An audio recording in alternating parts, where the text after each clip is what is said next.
The hotel called. You need to see the footage, come alone, don't tell your husband. The phone rang at 11:47 p.m., and Sarah Bennett almost didn't answer it.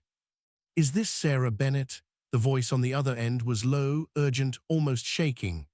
This is Marcus Feld, night manager at the Grand Meridian Hotel. I need you to come here, tonight, now if you can. It's almost midnight, Sarah said, sitting up in bed, glancing at the empty space beside her where her husband should have been sleeping. What is this about? I really can't say over the phone, Marcus said, but you need to see this footage. It's important. It's about your husband. Sarah's stomach dropped. Is Robert okay? Is he hurt? He's fine physically, Marcus said, and something in the way he said physically made the hair on Sarah's arms stand up. Miss Bennett, please, just come alone, and whatever you do, don't tell your husband you're coming. The line went dead before she could ask another question. If your heart just skipped a beat reading that, wait until you see what Sarah finds in that hotel lobby, because I promise you, this story has a twist so devastating it's going to leave you speechless. Hit subscribe right now before we go any further, because you are not going to want to miss a single second of what's coming. Sarah sat frozen on the edge of the bed for a full minute, phone still clutched in her hand, staring at the space where Robert should have been. He'd told her he was working late at the office, closing out quarterly numbers for the accounting firm he'd built from nothing over the last 12 years. He'd told her that at 7 o'clock, when he kissed her forehead and said he'd be home by 10. It was almost midnight. She dressed quickly, quietly, in the dark, some instinct telling her that Marcus Feld's warning about secrecy wasn't paranoia. It was necessary. She left a note on the kitchen counter in case Robert came home before her, something vague about a headache and a walk, and she drove the 18 minutes to the Grand Meridian with her hands trembling on the steering wheel the entire way. The hotel lobby was quiet, all soft golden light and hushed elegance, the kind of place that charged $400 a night and expected its guests to behave accordingly.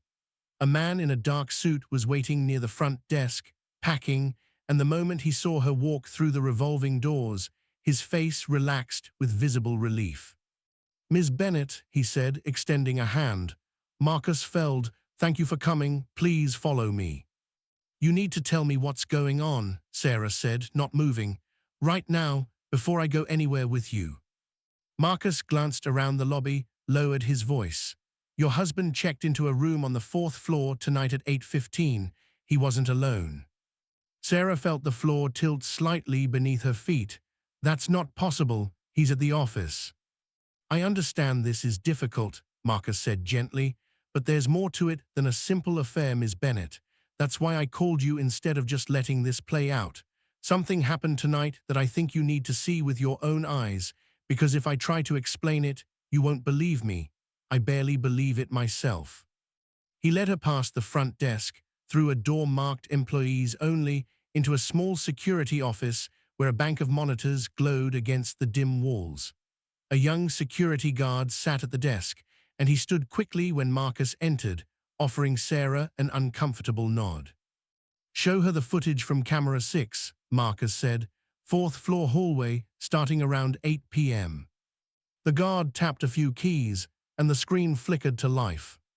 Sarah watched the grainy footage, time-stamped 8:03 p.m., as a man walked down the 4th floor hallway toward room 412. He was wearing a gray suit, the same gray suit Robert had worn to work that morning. Same haircut, same slightly hunched way of walking that Robert had developed after his back surgery 2 years ago. That's him, Sarah whispered. That's Robert. Keep watching, Marcus said quietly. A woman appeared in the frame moments later, young, blonde, wearing a red dress, practically running down the hallway toward the man. She threw her arms around him, and he kissed her, long and deliberate, right there in the hallway where any guest could have walked past and seen them. Sarah's hands flew to her mouth. Something between a sob and a scream caught in her throat. There's more, Marcus said, and his voice had gone strangely careful, like a doctor about to deliver terrible news. Watch what happens at 9:40. This is exactly the moment where everything you think you know is about to get turned upside down, And if you're half as invested as I was writing this, smash that like button right now, drop a comment telling me what you think Sarah is about to discover, because trust me, nobody guesses this one correctly. The timestamp on the screen jumped forward.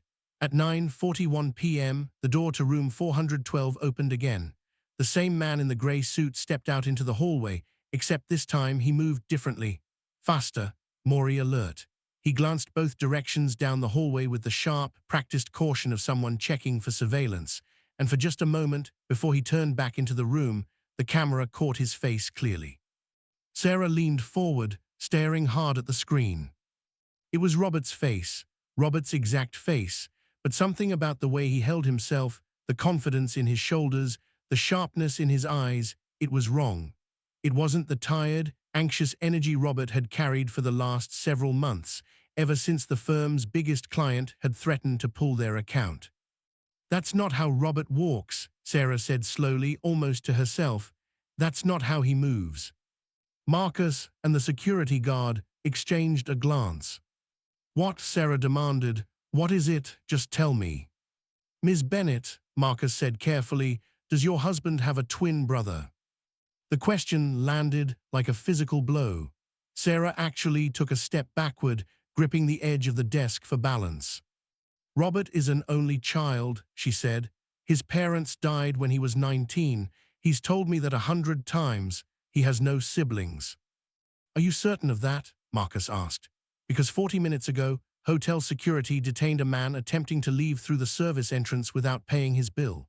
When we ran his ID against our system, it came back to a Robert Bennett, but the credit card on file and the ID this man presented didn't match the reservation made this evening under the name Robert Bennett with your husband's actual credit card, which was used to book this room at 7:58 p.m. Sarah's mind was spinning, trying to process what she was hearing. You're saying there are two Roberts? I'm saying, Marcus said, that we currently have a man detained in our back office who has identification claiming to be Robert Bennett.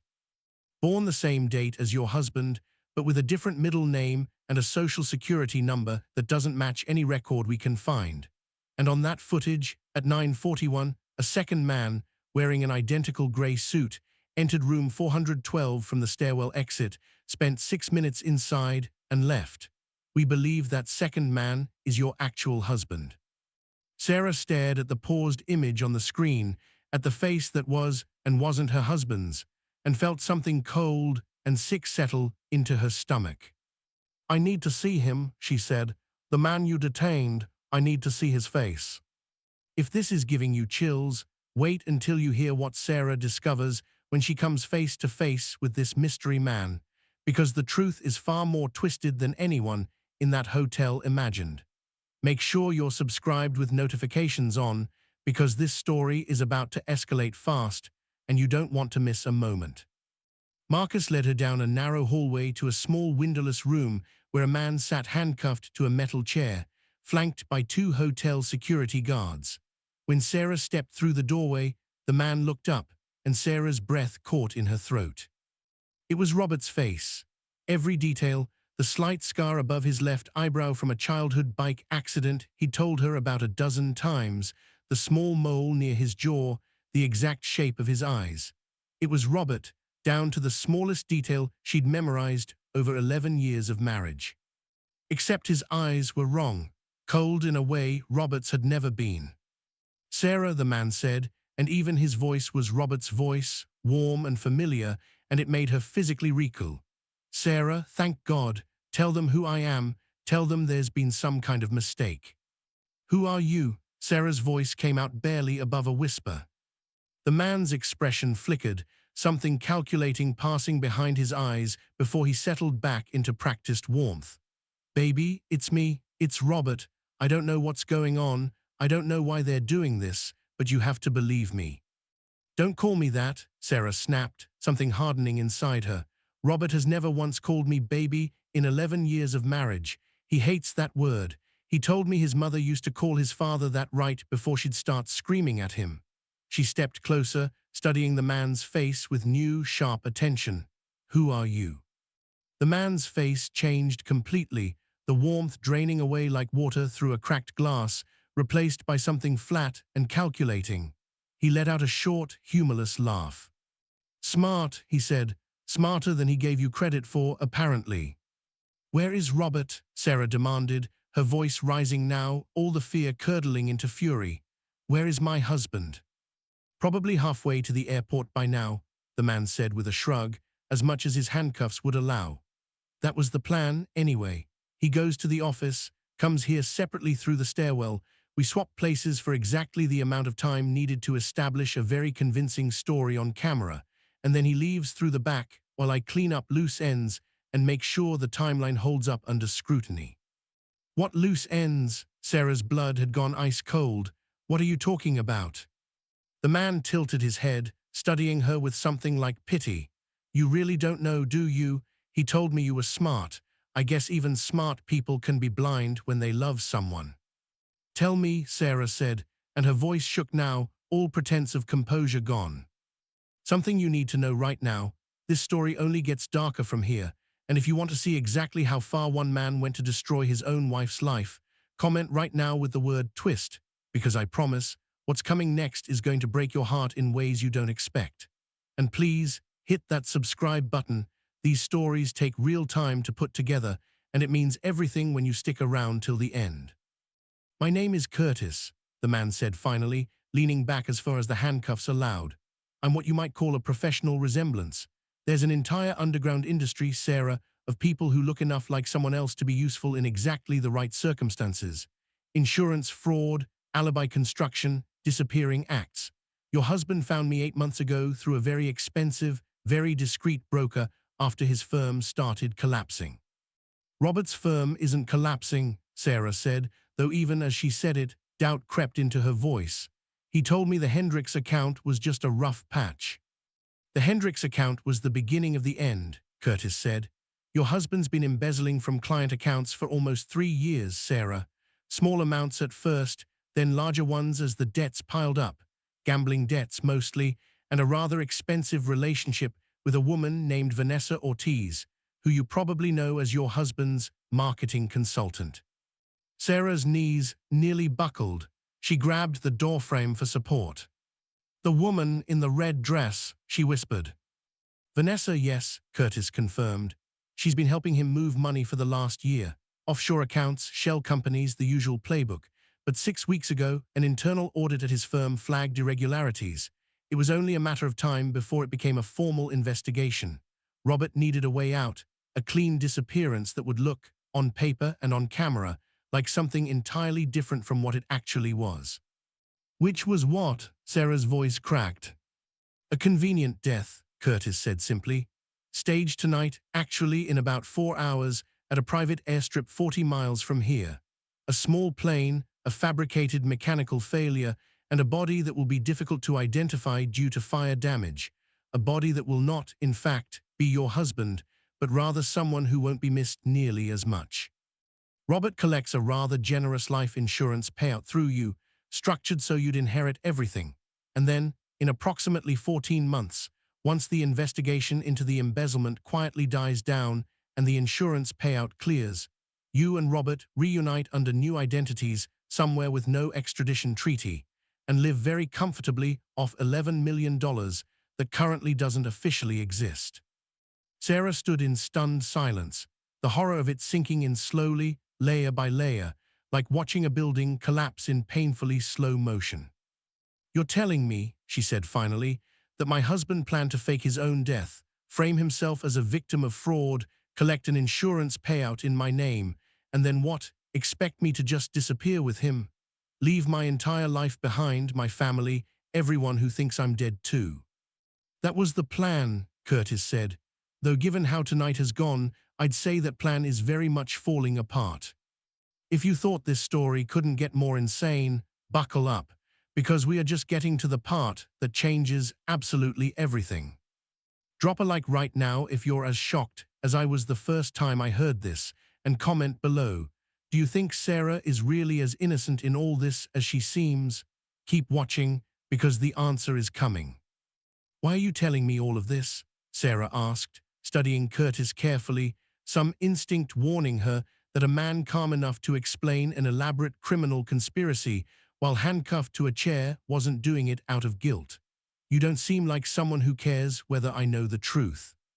Curtis smiled, slow and humorless, because Robert was supposed to pay me $200,000 for tonight's work, half up front, half on completion. I got the first 100. The second half was contingent on a clean exit, no witnesses, no complications, no wife showing up at the hotel asking questions. He shrugged again. Someone tipped off hotel security before the timeline was supposed to unfold. Someone made an anonymous call flagging suspicious activity in room 412 40 minutes before Robert's exit window. That wasn't part of the plan. And I don't work for free, Sarah. If Robert's going to burn me on the back half of my payment because his plan fell apart, I figure the least I can do is make sure it burns a lot more spectacularly than he intended. Sarah felt something click into place, cold and clear. You made the call. You're the one who tipped off security. I might have mentioned some irregularities to the night manager, Curtis said, glancing at Marcus with something almost like amusement. Purely out of concern for hotel safety, of course. Marcus, standing near the doorway, cleared his throat uncomfortably. We should call the police, he said to Sarah. Given what's just been said, this is well beyond hotel security's jurisdiction. Not yet, Sarah said sharply, surprising even herself with the steel in her voice. She turned back to Curtis. You said the plane leaves in 4 hours from a private airstrip 40 miles from here. Where exactly? Curtis studied her for a long moment, something almost respectful passing across his features. You're not planning to warn him, are you? I'm planning to make sure he doesn't get away with any of this, Sarah said, and for the first time since walking into the Grand Meridian, her voice held something other than fear. It held fury, sharpened into purpose. 11 years, Curtis. 11 years I gave that man. I put my career on hold when he asked me to help build his firm from the ground up. I forgave him for missing our daughter's birth because of a client emergency that I now realize was probably Vanessa Ortiz. I stood by him through every excuse, every late night, every distant, distracted version of himself he brought home for the last 3 years, because I thought we were building something together. Her voice cracked slightly, but she pushed through it. And this whole time he was planning to erase me, to fake his death, collect money in my name, and either drag me into a life on the run or, she stopped, a horrifying realization dawning. Or leave me behind entirely, didn't he? He was never planning to actually reunite with me in 14 months. That story about us disappearing together was for my benefit, in case I ever found out, wasn't it? Curtis said nothing, but his silence answered the question more completely than words could have. Tell me where the airstrip is, Sarah said, and I'll make sure the $200,000 you're owed becomes the least of Robert's problems. This is the part of the story where everything comes to a head, and trust me, you have never seen a woman get her revenge quite like this. If you're not subscribed yet, now is the time, because the ending of this story is one you'll want to rewatch. Let's find out exactly what Sarah does next.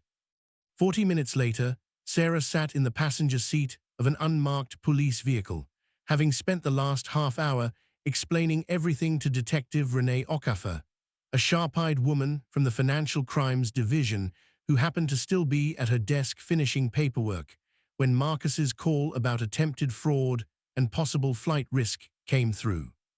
You understand, Detective Okafor said, driving fast through empty midnight streets, that once we get there, this becomes an active law enforcement situation. You'll need to stay back. I can't have you anywhere near your husband when we make contact. I understand, Sarah said, staring out the window at the blur of streetlights. I have to ask, Okafor said carefully, did you know anything about the embezzlement, the insurance fraud, any of it? No, Sarah said, and something in her voice made it clear this was a question she'd already been dreading. I knew he was stressed about work. I knew things felt different between us, but I swear to you, I had no idea any of this was happening. I would have left him the moment I found out, not helped him hide it. Okafor glanced at her, something assessing in her expression, before nodding slowly. We'll need a full statement, but for what it's worth, the way you handled things back at the hotel, getting Curtis talking, getting the location before calling us, That's not the behavior of someone who's covering for her husband. They arrived at the airstrip at 2:14 a.m., red and blue lights cutting through the darkness as 4 patrol cars converged on a small hangar where a single-engine plane sat fueled and ready on the tarmac. Sarah watched from the detective's vehicle, parked at a safe distance, as officers moved in formation toward a figure standing near the plane, illuminated by floodlights, a man in a gray suit, a duffel bag at his feet, checking his watch with the anxious energy of someone whose careful plan was rapidly falling apart. "Robert Bennett," one of the officers called out, "hands where we can see them." Sarah watched her husband's face contort through confusion, then panic, then something close to devastation as he realized, all at once, that everything he'd built toward this single night had collapsed. He turned, scanning the darkness, and for one brief, terrible moment, his eyes found the detective's vehicle where Sarah sat watching. Even from that distance, even through tinted glass, she saw the exact instant he recognized her. His mouth opened. She couldn't hear what he said, but she didn't need to.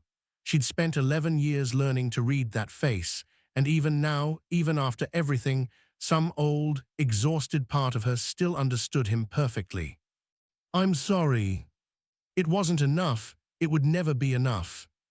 Officers moved in, and within minutes, Robert Bennett was in handcuffs, being read his rights beneath the harsh glare of floodlights, his carefully constructed plan reduced to nothing but evidence in a case that would eventually reveal the full scope of his crimes: 3 years of embezzlement totaling over $4 million, an elaborate insurance fraud scheme.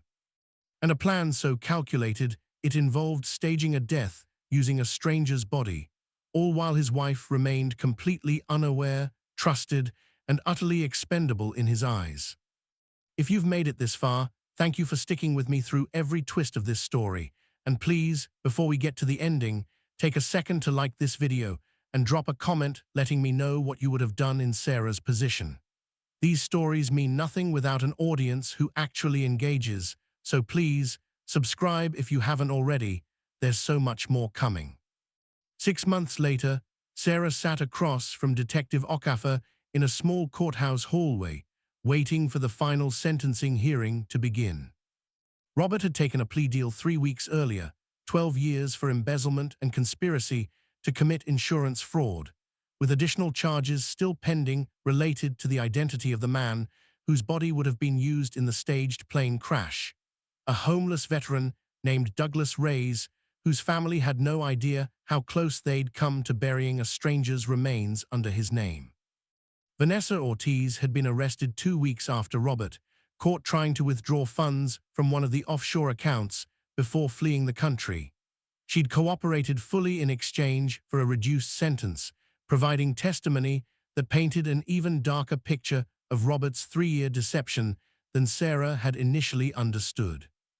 Curtis, as it turned out, had been telling the truth about almost everything, including the fact that he'd never intended to let Robert simply walk away without paying what he was owed. His testimony, delivered with the same eerie calm he'd shown in that hotel security office, had been instrumental in securing convictions. "How are you holding up?" Okafor asked, sitting beside Sarah on the hard wooden bench. "Better than I expected," Sarah admitted. "It's strange. I spent so many years building my entire identity around being his wife, being part of what he was building, and now I'm having to figure out who I am without any of that." She paused, looking down at her hands. "But I think, for the first time in a long time, I actually like who I'm becoming." "The insurance company settled the wrongful policy dispute in your favor," Okafor said. "You weren't complicit in any of it. You'll be able to keep the house, at least." "I'm selling it," Sarah said quietly. "Too many memories in those walls that I thought were real and weren't. My daughter and I are starting fresh somewhere else, somewhere he's never been." Okafor nodded, understanding without needing further explanation. Inside the courtroom, when Robert was finally led in, shackled and hollow-eyed in an orange jumpsuit, he looked for Sarah in the gallery. She met his gaze steadily, without flinching, without the fear that had once defined so much of their marriage. "Sarah," he mouthed silently across the courtroom. She didn't respond. She simply watched, calm and unmoved, as the judge read out the terms of his sentence, 12 years, with the possibility of additional charges pending the outcome of the identity fraud investigation. Robert's face crumpled as the reality of his future finally, fully landed. Afterward, standing on the courthouse steps, in the bright autumn sunlight, Sarah felt something she hadn't expected to feel after everything that happened. Basil. Not happiness exactly, not yet, but something steadier, something real, built not on a lie constructed by someone who'd never truly seen her, but on the simple, hardened knowledge that she had survived something designed to erase her entirely, and she had done it by trusting her own instincts when every part of her wanted to look away.